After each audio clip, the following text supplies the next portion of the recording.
So, ang lundo na nangyari, mga kaibigan, ay merong namatay. Diba? Eto si Kaaser.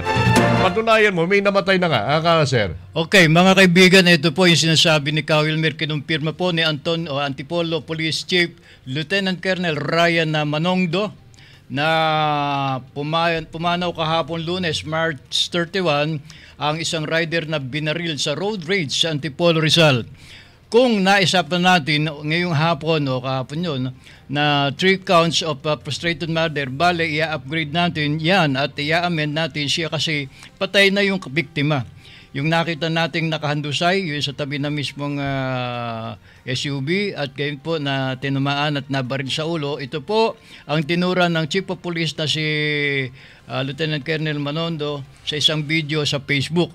Itinakbo sa ospital ang 3 nasugatan sa pamamaril ng 20 anyos na suspect nitong nakaraang linggo, March 30. Giit na suspect, self-defense lang daw ang kanyang pamamaril dahil pinagtulungan siya ng mga rider pero hindi ito pinaniwalaan ng Philippine National Police o PNP at naharap siya sa patong-patong na kasong kriminal at paglabag sa election gun ban. Ayun.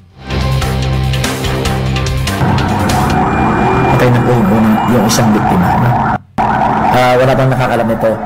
At pasok lang po ito. Although nakapagbato na kami ng progress report sa ating pong mga patay na po. No? Patay na po yung isa sa mga biktima. So, yung naisampa natin ngayong hapon na